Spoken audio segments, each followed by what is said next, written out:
할렐루야. 우리 서로 한번 인사하겠습니다. 주 이름 사랑합니다. 축복합니다. 반갑습니다.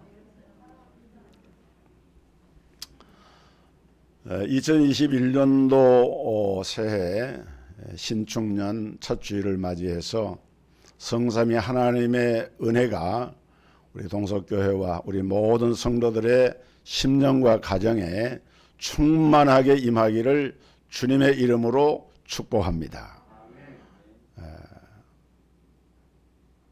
하나님께서는 우리 인간을 지으실 때 복을 받는 존재로 그렇게 만드셨습니다. 그래서 하나님과 함께 하면은 행복하게 되어 있고 복된 삶을 살 수가 있게 됩니다. 그러나 사람들은 하나님의 이런 뜻을 외면하고 마귀에게 속아서 죄를 짓고 하나님을 떠남으로 말미암아 불행한 삶을 살게 되고 여러 가지 어려운 일들을 경험하면서 살다가 결국은 죽어서 지옥으로 들어가는 그런 존재가 되고 맙니다. 오늘 봉독한 말씀은 다윗 시대의 찬양대의 귀한 사역을 감당했던 아삽이라고 하는 시인이 기록한 시입니다. 다윗 시대에는 정말 이스라엘 역사 가운데서 그야말로 하나님의 특별한 섭리와 간섭 가운데 나라가 안정이 되어지고 기틀이 세워지고 하나님의 신정국가로 세워져가는 그런 중요한 시기가 다윗 시대였습니다. 다윗 왕은 뭐 여러 가지 면에서 업적을 우리가 얘기할 수 있고 이런 그 훌륭한 점이 많이 있지만은 특별히 하나님을 예배를 드리는 일에 있어서 다윗은 누구보다도 출중한 사람이었습니다. 그래서 하나님을 어떻게 하면 예배를 잘 드릴 수가 있을까 생각을 하다가 다윗 시대에 성전 찬양단을 만들게 됩니다. 그 성전에서 하나님을 예배할 때에 그 찬양대의 수석으로 찬양을 하고 악기를 연주한 사람이 바로 이 아삽이라고 하는 시인이었어요. 우리가 다윗 시대에는 사실은 그 아들 솔로몬 때 와서야 성전이 지어지지 않았습니까? 성전이 있는 것도 아니에요. 그러나 성전은 없지만은 그 조상들이었던 이 출애굽 이후에 이 성막을 안치하고 이 성막 제도를 중심으로 해가지고 하나님께 예배를 이렇게 드려왔는데 구약의 역대상 25장 1절 이하의 말씀에 보면은 다윗이 군대 장관들로 더불어 아삽과 헤만과 여두둔의 자손 중에서 구별하여 섬기게 하되 수금과 비파와 재금을 잡아 신령한 노래를 하게 하였으니 신령한 노래를 하게 하였으니 그 직분대로 일하는 자의 수요가 이러하니라. 아삽의 아들 중 삭굴과 요셉과 느다냐와 아사렐란이 이 아삽의 아들들이 아삽의 수하에 속하여 왕의 명령을 쫓아 신령한 노래를 하며, 그리고 7절에 가서 보면은 저희와 모든 형제 곧 여호와 찬송하기를 배워 익숙한 자의 수요가 288이니라 그랬어요. 이 하나님이 다윗의 마음을 감동해 가지고 하나님의 성전에서 예배를 드리는 이 각종 악기를 연주하고 또 목소리로 하나님을 찬양하는 이런 찬양단을 무려 288인을 두어 가지고 이들이 이제 반차별로 그 하나님을 찬양하는 그 일에 섬기고 봉사를 하게 되는데, 그 일에 가장 앞서 있는 세 사람이 누구냐면은 아삽과 헤만과 여두둔인데, 그 중에서도 아삽은 이 찬양대의 수석 악사였고 찬양자였습니다. 그러니까 찬양 대장이었어요. 그리고 이들은 신령한 노래를 부르는데, 신령한 노래는 그냥 부르는 게 아닙니다. 배워가지고 익숙하게 해서 찬양을 했다 그랬어요. 우리가 하나님을 예배하는 데에 우리의 기도나 우리의 찬양이나 하나님께 드리는 예배가 준비가 되어져야 하고 익숙하게 되어져야 하고 그것을 위해서 철저하게 준비된 가운데 들어지는 그러한 패턴, 그런 전례를 세우는 것을 누가 했느냐? 다윗 왕이 그걸 한 거예요. 그래서 다윗이 위대한 것입니다. 그런데 다윗 못지않게 훌륭한 신앙의 사람이 바로 이 다윗을 협력해서 찬양을 인도했던 아삽이라고 하는 시인입니다. 우리가 보통 알기로 시편은 다윗이 기록을 했다. 틀린 말은 아닙니다. 150편 가운데 그 표제의 저작자가 명시된 시편이 그걸 표제의 시라 그러는데 이런 표제시 가운데 다윗의 시라고 명명된 것이 그 절반인 150편입니다. 그러니까 여러분 두 번째로 시편 가운데서 많은 시를 쓴 사람이 누군 줄 아십니까? 그게 바로 아삽이에요.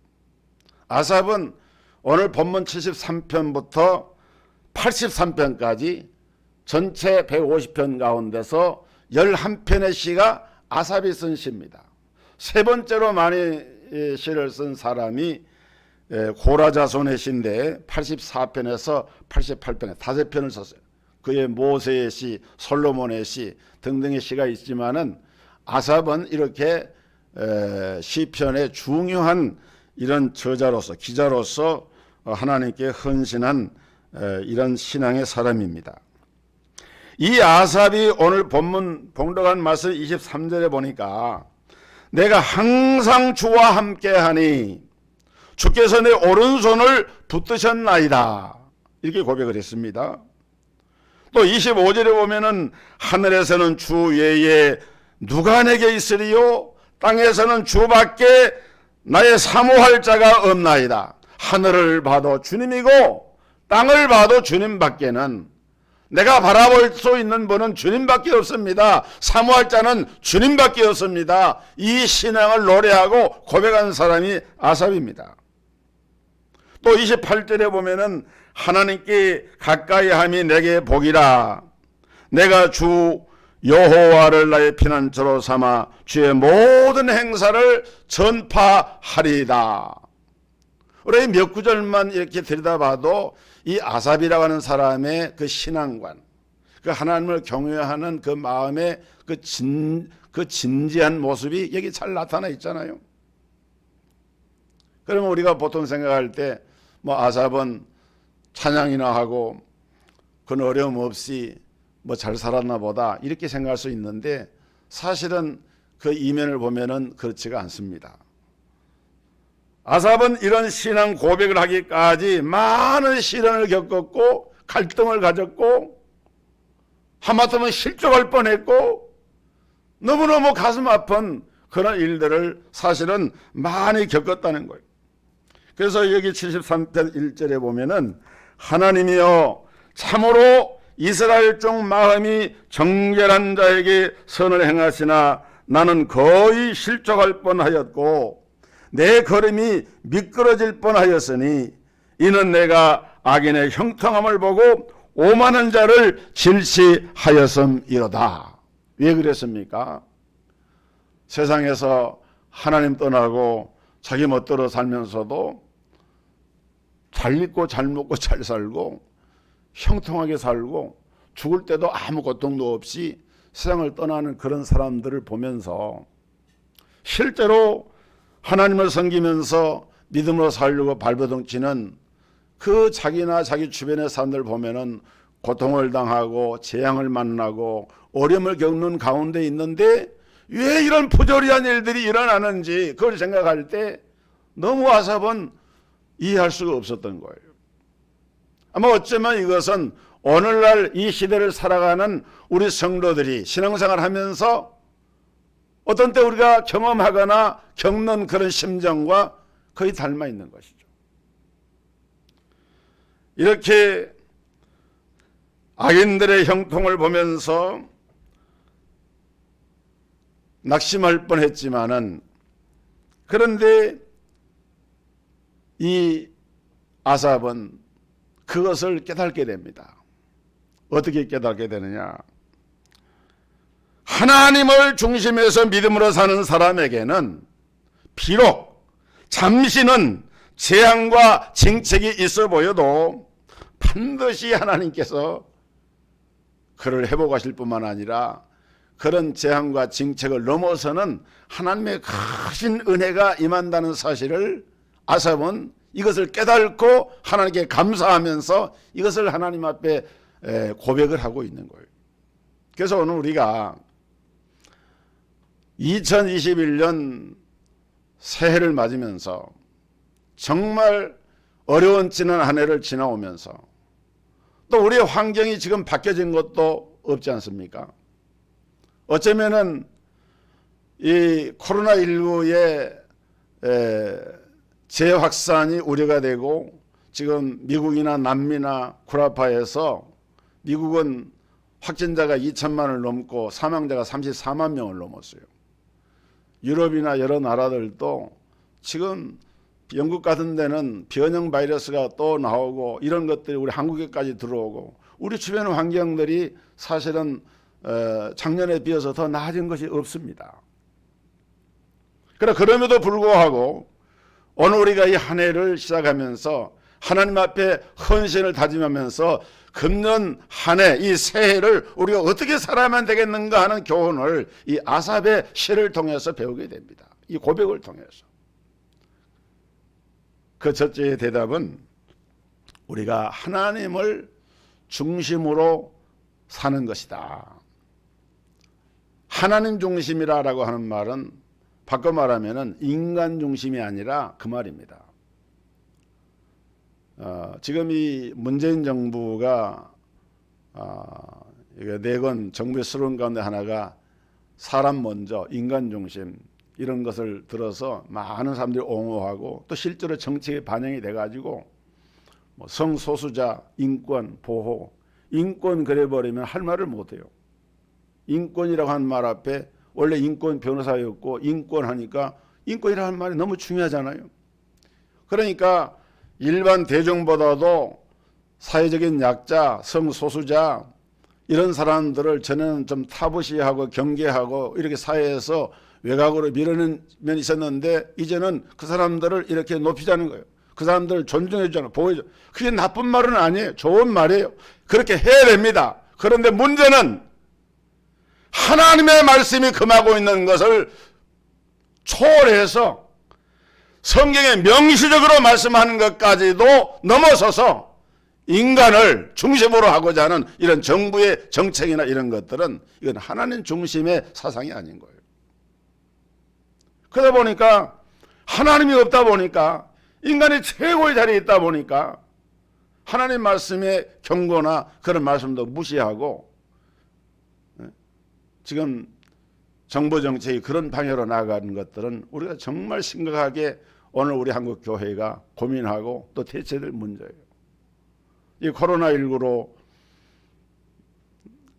정부 정책이 교회에 대해서 지나치게 간섭적이고 또 통제하고 예배에 대해서 비대면 예배를 거의 강요하고 우리가 물론 국민의 일원으로서 또 교회 단체도 공동체로서 국가의 정부 정책을 따르고 최대한 협력하고 이렇게 해야 되죠. 그러나 그것이 그 울타리를 조금 넘어서면은 이러한 그 인간 중심의 이런 정부 정책, 문화, 사회 이런 것들이 사실 우리가 좀 그것을 깊이 들여봐야 될 그런 부분인 거예요. 그래서 우리는 사람 중심이고 인간 중심 그 말 좋지만은 그것을 뛰어넘는 하나님 중심의 이런 신앙과 삶의 철학과 중심을 가지고 우리가 나가지 않으면 안 되겠다. 하나님을 중심한다고 하는 말은 무슨 말입니까? 원래 인간은 하나님의 형상대로 지음받아 가지고 하나님과 함께 하면은 행복하게 살도록 하나님이 그렇게 만드셨어요. 근데 불행하게도 최초 인간은 마귀의 게임을 받아 가지고 하나님의 명령을 불순종하고 죄를 범함으로 말미암아 우리 인간은 하나님을 떠나게 됩니다. 하나님을 떠난 인간. 오늘 이 시편 이 기자 아삽은 하나님을 가까이 하는 것이 복이고 하나님을 떠나는 자를 하나님은 멸시하고 그들은 망할 수밖에 없다고 선포를 하고 있는데, 인생의 모든 비극의 원인은 다른 데 있는 것이 아니라 하나님을 떠난 데 있는 거예요. 여러분, 우리가 그런 사례를 성경에서 많이 볼 수가 있는데, 대표적인 것을 한 두 가지 제가 얘기를 합니다. 먼저 우리는 노아 시대의 홍수 사건을 주목할 필요가 있습니다. 노아 시대의 홍수 사건은 전 지구적인 하나님의 심판이 임한 사건이었고 중요한 사건입니다. 그런데 창세기 6장 3절에 기록된 말씀을 보면은 여호와께서 가라사대 나의 신이 영원히 사람과 함께하지 아니하리니 이는 그들이 육체가 됨이라 그랬습니다. 육체가 됨이라. 그리고 창세기 6장 5절로 7절에 보니까 여호와께서 사람의 죄악이 세상에 관영함과 그 마음의 생각의 모든 계획이 항상 악할 뿐임을 보시고 땅 위에 사람 지으셨음을 한탄하사 마음에 근심하시고 가라사대 나의 창조한 사람을 내가 지면에서 쓸어버리되 사람으로부터 육축과 기는 것과 공중의 새까지 그리하리니 이는 내가 그것을 지었음을 한탄함이니라 하시니라. 그리고 11절에 보면은 때에 온 땅이 하나님 앞에 폐개하여 강포가 땅에 충만하고 하나님이 보신 적 땅이 폐개하였으니 이는 땅에서 모든 혈육 있는 자의 행위가 폐개함이었더라.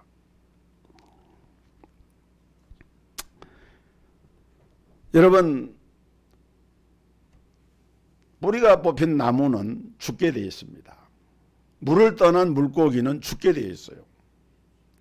하나님을 떠난 인생은요, 생명을 유지할 수가 없습니다. 죽게 되어 있어요. 하나님을 떠나는 것은 곧 죽음을 말하는 거예요. 원래 죽음이라고 하는 말, 이 다나토스라고 하는 말이 떠남이란 말입니다. 분리한단 말이에요. 다나토스, 분리한다. 하나님께로 분리되는 것이 죽음이다. 이것이 우리 인간의 모습이에요.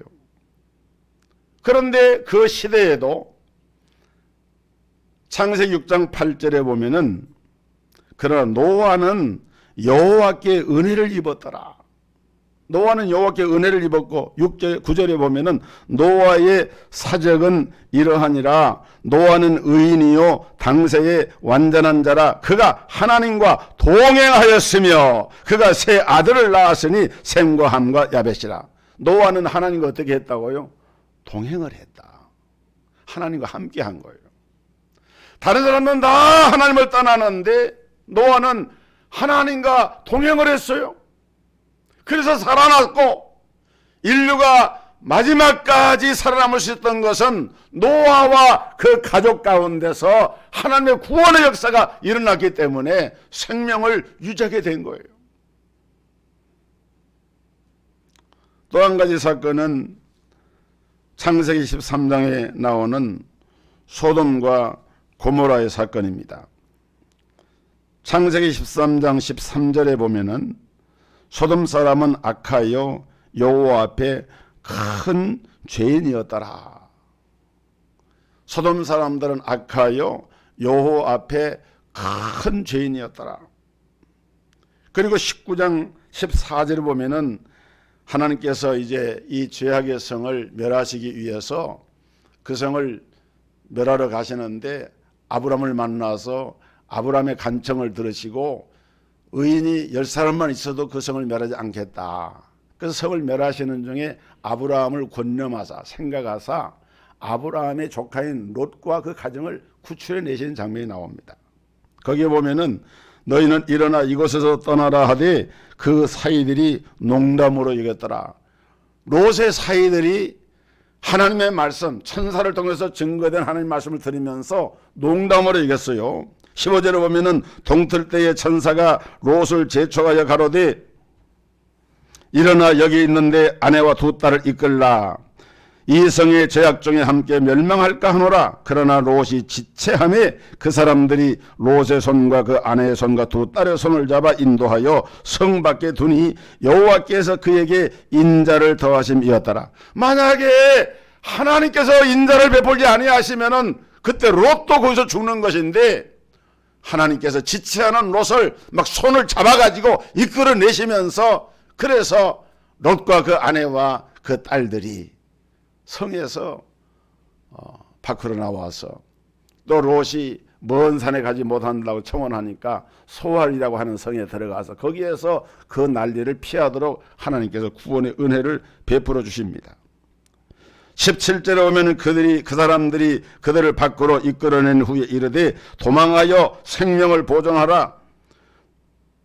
돌아보거나 들에 머무르나 하지 말고 산으로 도망하여 멸망함을 면하라.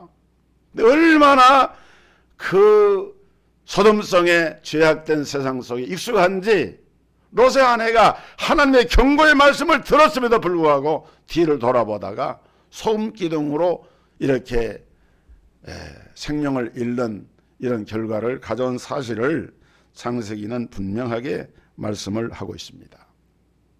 여러분 아브라함과 이 롯은 숙질간입니다. 자기 큰아버지고 자기 조카인데, 그런데 아브라함의 형제가 셋이 있었죠. 그 중에 이 롯의 아버지가 일찍 죽고 아브라함이 그 롯을 키운 거예요.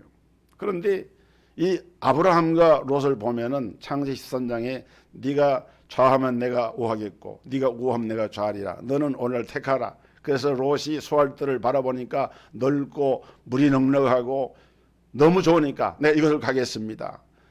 웬만한 사람 같으면은 자기가 밑에 사람이고 자기의 그 숙부에게서 이끌려 받아 왔으니까 숙부님 먼저 선택하십시오 이렇게 해야 되는데, 롯은 그렇게 안 했어요.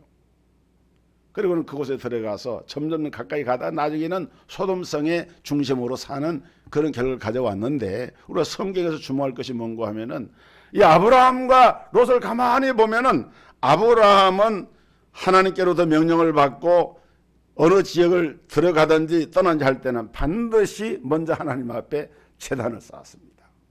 하나님께 예배를 드린 거예요. 여호와의 이름을 불렀어요.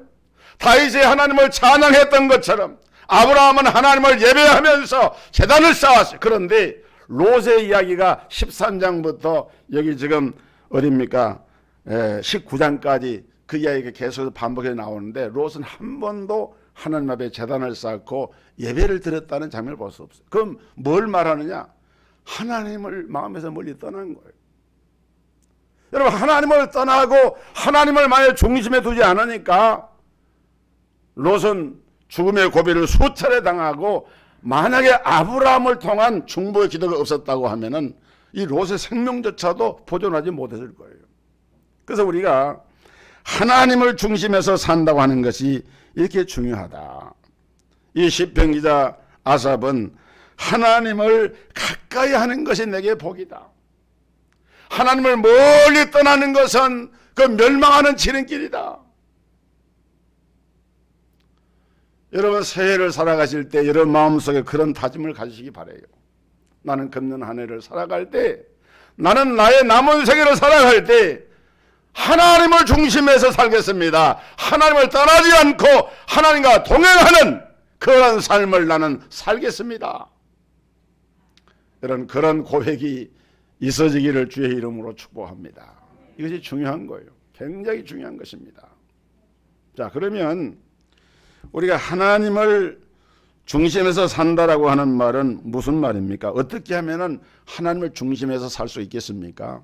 첫째는 우리가 하나님의 말씀대로 살아야 하는데, 그 말을 바꿔 말하면은 예수 그리스도를 중심에서 살아야 된다는 말입니다.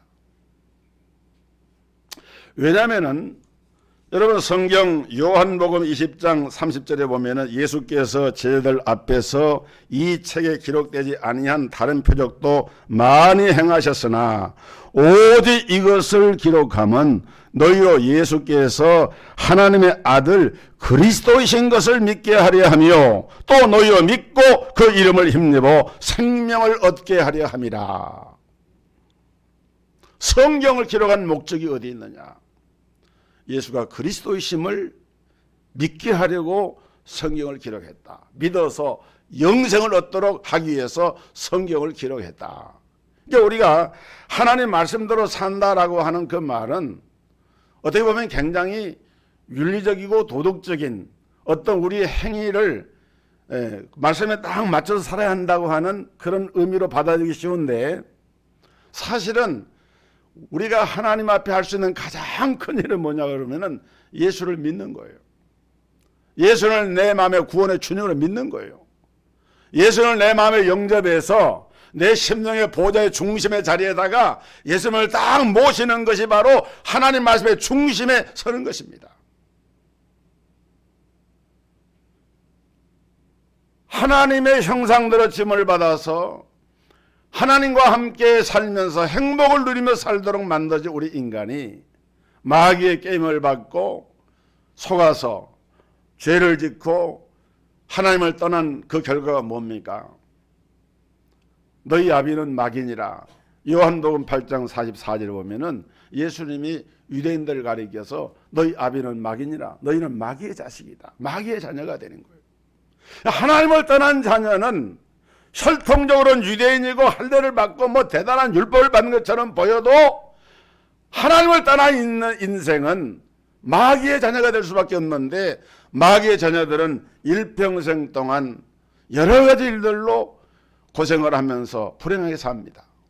그 여러 가지 일들이라 하는 것은 뭐 병이나 사고나 질병, 질환 또는 삶에 필요한 여러 가지 물질적인 문제, 인간과의 관계의 문제, 이런 것들이 하나님이 주신 그 조화의 세계가 아니라 부조화의 관계가 되어져서 부딪히고 이렇게 힘들어지면서 결국은 삶이 안정되질 못하는, 그렇게 살다가 죽으면 지옥으로 가는 거예요.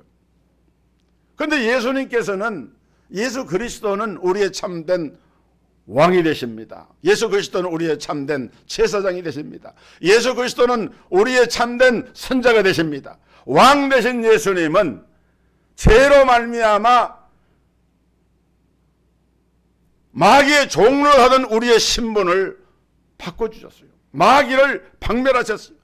요한 1서에 보니까 하나님의 아들이 나타나신 것은 마귀의 일을 멸하려 하심이라. 3장 8절에 마귀의 일을 멸하려 오신 예수님께서는 실제로 십자가상에서 마귀의 머리를 박살내버리시고 믿음으로 승리하신 분이 예수님이세요.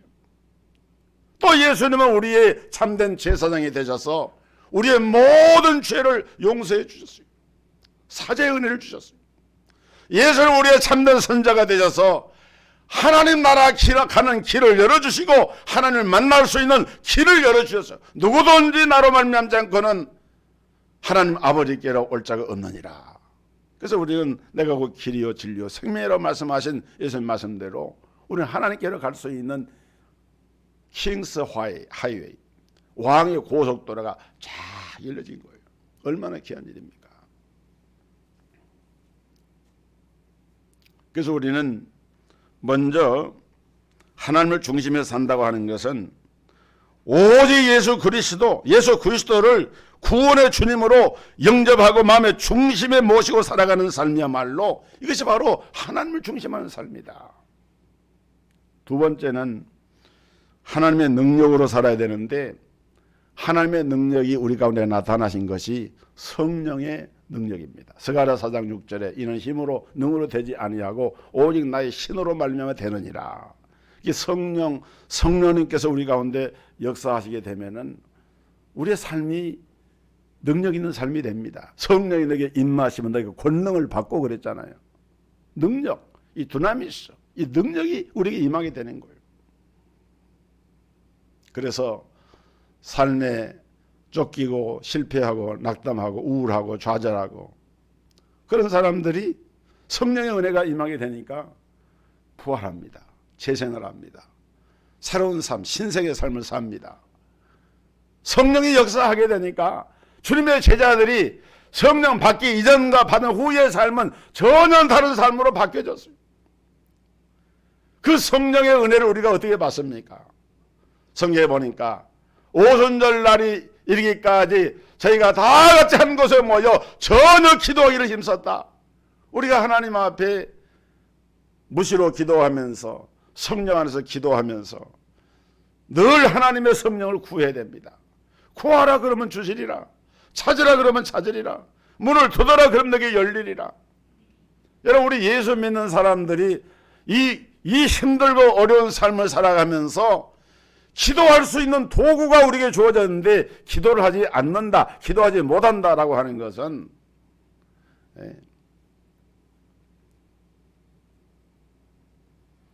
우리가 하나님께서 주신 이 기도라고 하는 이 무기를 얼마나 강력한 무기인지 몰라요. 그런데 이것을 사용하지 않는다고 하는 것은 우리 성도들이 스스로 하나님 자녀됨의 권세를 포기하는 것과 마찬가지예요. 성령 충만 받기를 위해서 믿음으로 구하시기를 주의 이름으로 축원합니다. 구하세요. 하나님께 구하세요. 구하면 하나님이 주신다고 약속을 했어요. 꼭 예배당에 와서 기도만 해야 그것이 기도가 아니고, 구하는 것이 아니고 24시 성경에 그랬잖아요. 항상 기뻐하라, 쉬지 말고 기도하라. 어떻게 쉬지 않고 기도를 합니까? 여러분의 마음속에다가 하나님의 말씀을 묵상하면서 하나님의 그 언약의 말씀을 붙잡고, 하나님, 내가 지금 일을 하고 있는데 하나님께서 내 마음속에 지혜를 주시고 힘을 주세요. 하나님의 언약의 말씀, 너희가 내 안에 거하고 내 말이 너희 안에 거하면 무엇인지 원하는 데 구하라. 그러면 주시라. 너희는 아무것도 염려하지 말고 오직 모든 일에 기도와 간구로 너희 구할 것을 감사함으로 하나님께 아뢰라. 그리하면 모든 지각에 뛰어난 하나님의 평강이 그리스도 예수 안에서 너희의 마음과 생각을 지키시리라. 다니엘은 사자굴 속에 다니엘 3장 10절에 보면은 하나님께 감사하면서 기도했어요. 히스기야는 하나님께 눈물로 기도했더니 하나님께서 이사야를 통해 응답을 하십니다. 내 기도를 들었고 내 눈물을 보았다. 내가 내 생명을 15년을 더 연장하겠다. 해 1년배 시계가 10도가 뒤로 물러가게 하겠다. 응답이 왔어요. 이것이 하나님을 중심하여 살아가는 성도들의 두 번째 삶의 모습입니다. 세 번째는 우리의 최후의 목표는 무엇이냐? 하나님 나라입니다. 너희는 먼저 그의 나라와 그의 의를 구하라. 그리하면 이 모든 것을 너희에게 더하시리라. 오늘 본문 17절에 보면은 하나님의 성소에 들어갈 때에야 저희의 결국을 내가 깨달았나이다. 아삽은요, 처음에는 그야말로 이해할 수 없는 부조리하고 악한 자들의 형통과 또 그들이 질시하는 것을 보면서 정말 마음에 왜 내가 믿고 하나님을 섬기고 하나님을 찬양하고 주의를 하는데 이런 고통이 오는가? 그런데 나중에 하나님의 성소에 들어가서 하나님의 성소에 들어갈 때에야 저희의 결국을 내가 깨달았나. 이 결국은 육신의 생의 삶의 마지막에 그것을 말하는 게 아니고 사람이 죽어서 죽음 후에, 아까 말씀했잖아요. 죽음 후에 영원한 지옥으로 들어가는 거예요. 이 성경의 일관된 가르침이고 사상입니다. 그러나 비록 땅에서 고난을 당하고 슬픔과 참 고통 속에서 삶을 살아간다 할지라도 하나님의 나라를 가슴에 품고 그 하나님의 나라와 그 의를 구하는 삶을 살아가는 사람의 결국의 종말은 어디 있습니까? 주님의 품 안에서 영원한 안식과 평안을 누린 거예요. 이런 사람들은 많지가 않아요. 소수예요. 성경에. 사도 바울은 그래서 이런 삶을 말하면서 오늘 우리 믿음은 모든 자의 것이 아니라고 했고, 누가복음 12장 32절에 보면은 적은 무리여 무서워 말라. 너희 아버지께서 그 나라를 너희에게 주시기를 기뻐하시느니라.